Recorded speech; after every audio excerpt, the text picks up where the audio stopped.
is Annika Larsen. I'm sure at some point she is going to link to them. The National Results Centre here in Pretoria is abuzz with activity. We've already seen the national chairperson of the ANC coming through, so that tells us that the party heavyweights are starting to come through. And just to give our viewers an idea of where we are situated, we are right next to the escalator that people need to take as they come into the Results Centre. And our names get shouted at as they come down, because we're the very first people they see. And we get sort of a queen's wave from people as they go down the escalator and they disappear. All right, let's speak to Annika Larsen very quickly. Annika, talk to us. Who are you with? You guys are letting fame get to your heads. We just want to be like you, I just want to Annika. ground you people. Please do that. Okay. All right. The National Party Liaison Committee has just finished its meeting with the IEC. It started at 10 o'clock and the IEC has postponed, as you correctly said, their media conference to 2 o'clock. And I have with me Jonathan Mokes, who is the campaign manager for the DA.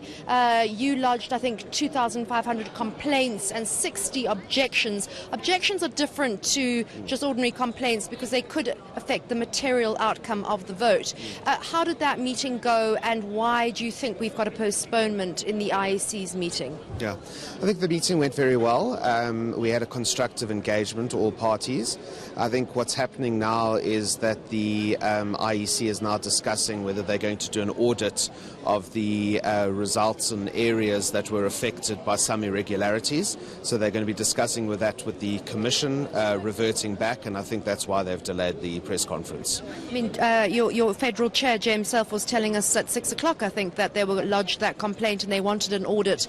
The IEC still not getting back to you on whether they're going to do that or not? Well, I think they intend to do it. I think they've just got to confirm exactly how they're going to do it. So they're going to identify a representative sample of the areas where these complaints were lodged, and they're going to try and extrapolate that to the rest of the country. And on that basis, I think they just need to work out the statistical methodology of that before coming back, finalising it with the PLC, and then moving forward.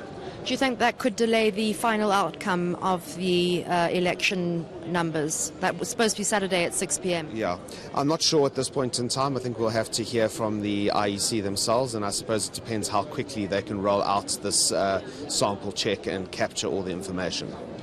Quick question about the Freedom Front Plus. I think they got 0.9% in the 2014 elections. They're looking a little bit stronger now. In fact, they've gone from 7th to 4th on the leaderboard. Have they taken away votes from you in the Western Cape?